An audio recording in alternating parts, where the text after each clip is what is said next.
I appreciate the chance we have to get together. I don't know if there's something or not we can help you with, but I'll go through the areas we work in. Areas such as increasing cash flow, limiting debt, and reducing taxes. We also specialize in life insurance and annuities, and how can possibly shave years off the retirement date. After that, if there's an interest in your part, we'll go through the specifics at another point. There's something to buy today, so sit back and relax. Now, Credit Financial Group is a national company representing several insurance companies and other financial institutions, some have which have been in business for over 100 years, with billions of dollars of assets. Now, what we do is teach people about money, how it works, and how to make it work harder for you. But specifically, our goal is one thing: to help people become financially independent as soon as. So it's awesome. Our issues and challenges. What I want to do is focus on some of the issues and challenges that face us in today's society. In the last 10 years, the cost of living has gone up and up and up. A lot of people have fallen into debt or lost their savings. Now, out of 100 people turning 65, 84 are financially independent. The other 96 live at home, rely on charity, or have to keep working. Now, here are the solutions. Here are the solutions. We work in 7 key areas to help build your financial future. Areas such as increasing cash flow, limiting debt, reducing taxes. I'm going to rip through these areas real quick. Stop me if you have any questions. But keep in mind that areas you have the biggest need in are biggest priority in, because we're going to develop a strategy later on to help you out. Alright? Now step 1 is inspect what you expect. In order to have more money later on, you need to know where your money's going now. So I'm going to introduce you to a tool that can help you inspect what you expect. To free up some additional cash you didn't know you had. To pay off some of that debt or some of those extra bills you might have. Now step 2 is increasing your cash flow.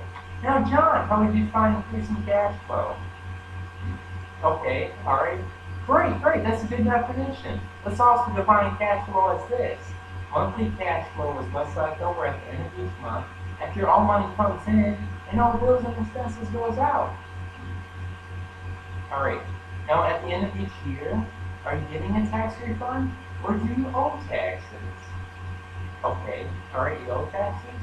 Alright, that's interesting that you say that, because a recent client of mine says he usually gets back $2,500 to $3,000 back each year.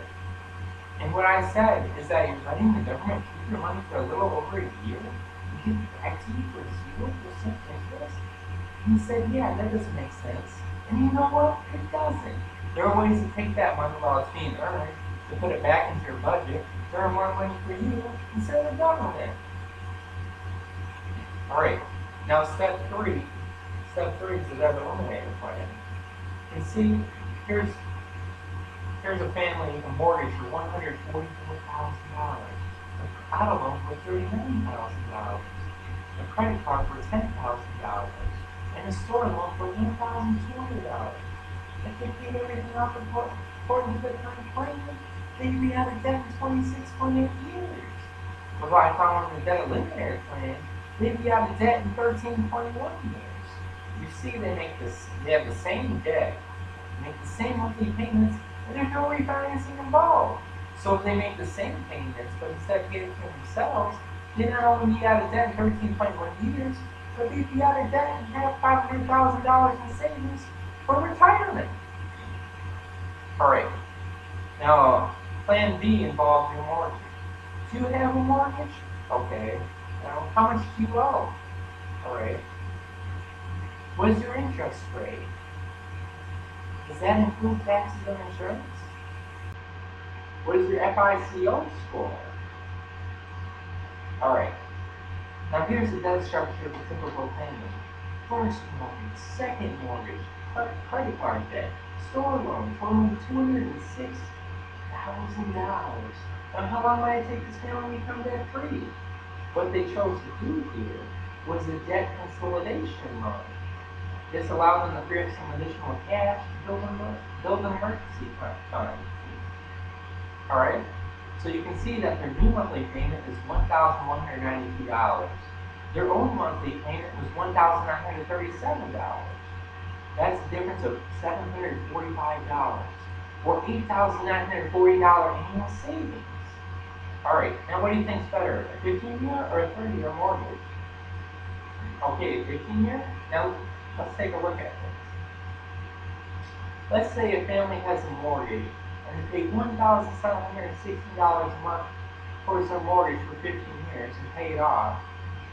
Now for the next 15 years, they take that same $1,760 a month and put it away into savings.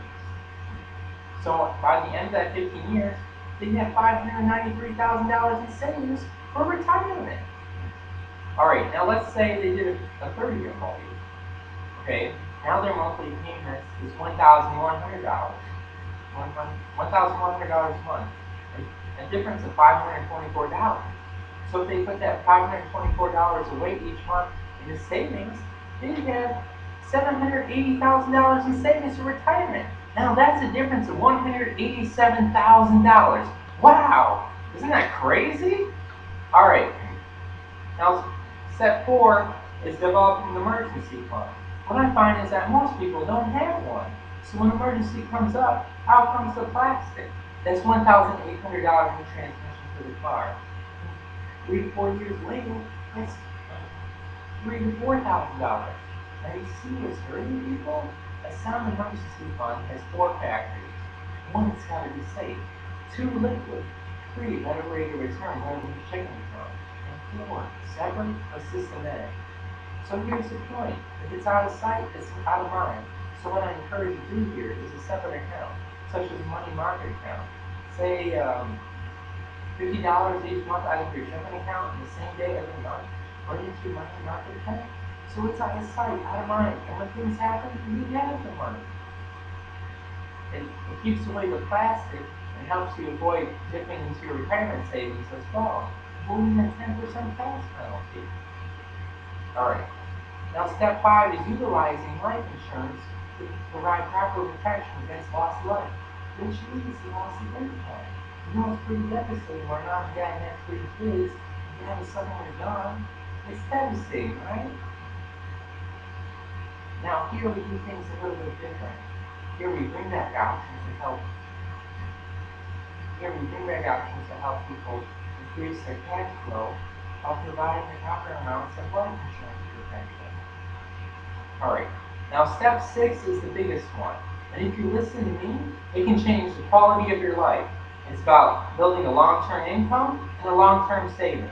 Now, there's 2 financial battles at play here. 2 financial battles you have to win in order to win the money game. Because if you don't incorporate these now, you may never become financially independent. And if you do, it's way out there. Now, the 2 financial battles you have to win is the tax battle, because it's not about what you make, it's what you keep. And taxes can hurt you if you're not careful. And the inflation battle, I'll get to that in a minute. All right. Now, have you ever heard of Rule 72? No? Okay. Let's say you have $1 million at 4% interest. So you put 4 into 72, and you get 18. You get 18. So what that means is that every 18 years, your money's going to double. So your $100 in 18 years is going to turn into $200. And another 18 years, that $200 is going to turn into $400. But John, in $400 in 36 years, buy what $100 does today? No, and you're right. It probably won't buy what $100 does today. All right. So when people are saving, well, where are they saving? Okay, all right. No, they're actually saving in banks, credit unions, fixed accounts, where they aren't even getting 4%. So you can see what's hurting. People. Inflation is growing.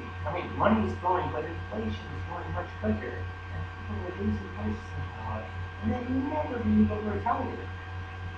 All right, the solutions to help people get a higher interest rate. Let's say we can get a person a 6 to 12% interest rate. Now look at this example. All right, let's assume I'm 29 years old and I have $10,000 at 4% interest. So by the time I'm 65, my house is paid off for, the kids are gone, and I only have $40,000 to my name. Now, how long is that going to last me? Knowing my girlfriend, she's going to have all that money gone before I know it. And then, maybe I can hold on to some of that money. Maybe, and it will last a year, maybe a little bit longer. But then I'm out of money. Now I'm a greeter at Walmart. And then I don't want to work past 65. And the only thing I can change is the interest rate. Alright. Now let's say, okay, at 6%, your money doubles every 12 years. And at 8%, your money doubles every 9 years. And at 12%, your money doubles every 6 years.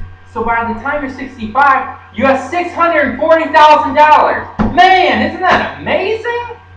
And it cost this other guy $600,000.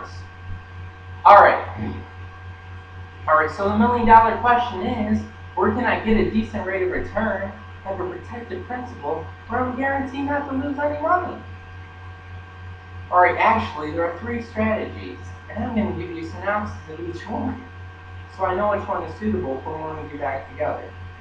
Alright, now the first one is a fixed rate, but it's a flat fixed rate, and it's affected by inflation. It's about 1 to 3%. Alright, now the second approach is the other end of the spectrum, the stock market and mutual funds. We have a chance of high rate of return, but also a chance of high rate of loss. Now the third approach is index strategy, where all the principal you earn is guaranteed, and all the interest you earn is also guaranteed, and everything is linked to whatever the S&P 500 stock index does, which for the past 25 years has averaged 10% each year. Now of the 3, which one sounds the best for you? Okay, the index strategy? It's a very popular strategy. Let's talk about it a minute. You've heard of the S&P 500, right? No? Alright. Okay. The S&P 500 represents 500 of the most widely held companies in the U.S., representing over 100 industry groups, such as technology, healthcare, utilities, etc. In fact, the S&P 500 represents 70% of the American economy. But get this, the S&P 500 has averaged 10% for the past 25 years. So if you invested in the S&P 500 25 years ago, and it averaged 10% each year, you'd be pretty happy, right? Yeah, I would be too. Alright, now when we come back, if we have determined that the index strategy is suitable for you, I'll go over the specific products, scores, and caps, and other terms and conditions. But for now, let me give you an overview of the index strategy and how interest crediting works. Alright, now all interest earned is linked to whatever the S&P 500 stock index does. For example, 10%. But without any downside risk associated with putting any money in the stock market. So your money is protected from any downside market loss while still participating in the growth of the S&P 500. Alright, now let's say a few years back, you contributed $10,000 to the S&P 500. Alright, and the first year grew 10%. Now you're at $11,000. The second year grew another 10%. So now you're at $12,100. Now let's say the third year it lost 20%. Alright, now you might be asking, can that happen? Alright, absolutely. In fact, it's happened before. But instead of your account value dropping 20% to $9,600, your account value remains the same at $12,100. That should be pretty important, don't you think? Yeah, I agree. It is pretty important. Alright, now let's say, okay, but John, we cannot just win the rate of return battle and forget about taxes. In fact, I want to show you an example that's going to shock you why it's important to win the rate of return battle and the tax battle. Alright, now let's say 30 years ago, there was a guy 30 years of age who wanted to make $1 million by the time he was 60. And he didn't know about any of this. So he went up to the bank and he said, Mr. Mr. Banker, how much money do I have to put away each month? With 30, how much money do I have to put away each month? In 30 years, $10 million. Okay. Now back then, interest rates were 5%. Now they're 2 to 3. But back then they were 5. All right, then you came back and you said you would have to put away $1,600 away each month at 5% interest to have $1 million. Now, you're at the bank. You never said you're done. Now he's a bigger at Walmart. We've seen him, right? Yeah, I've seen him. Seen him before. Alright. Now what if we could have taught him how to win these battles? The rate of return battle in the tax battle. Let's say you could have a 10% interest rate instead of a 5%. You'd only have to put away $900 away each month. Now, John, do you know how many people can put away $900 each month? No, not a lot of people. And you're right, to a lot of people, that's a lot of money. All right, now let's say he could put away his money so it's going to be taxable and grows. So we tax the pearl. How much money would we have to put away each month? Look at that, $438. Now, John, do you know how many people can put away $438 away each month? Yeah, a lot of people. And you're right, to a lot of people, that's not a lot of money. Heck, well, I'm blowing that. $438 away each month. Huh. Alright. In fact, in step 6, when we are done, a person will know how and when they will potentially become financially independent. Alright. Now the last step is estate planning. Now a lot of times using a trust on death can cause a lot of headaches and tax burdens for survivors. Now I'm going to teach you the importance of having will, power of attorney, and that type of thing. Now, are you concerned we'll make the medical, legal, and financial decisions when you are unable to? Alright, yeah? Okay, yeah? Alright, are you concerned who will receive your assets when you pass away? Okay, you are? Alright, are you interested in updating a will or a trust? Okay, alright. Alright, do you have an attorney or other advisor that already helps with estate planning issues? Okay, alright, you don't? Alright, well I recommend you engage an attorney or other advisor that specializes in estate planning. Now, you can also use a company that isn't a law firm that specializes in simple estate planning. That can be good companies if you're interested. Okay, great. Now it's step 7. Alright, now of the 7 steps,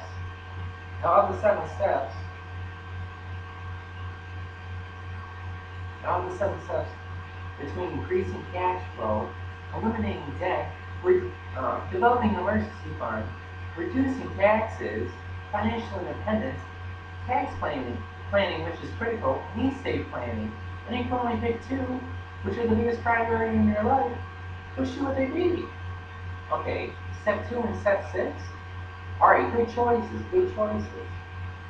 Alright, now let me tell you what we do. What we do is called a financial needs analysis. Where in a second, I'll ask you a few questions to help determine what your goals are and what your dreams are. And I'll take this back to the office where we have a very sophisticated software program that will help us develop a plan of attack specific around your needs.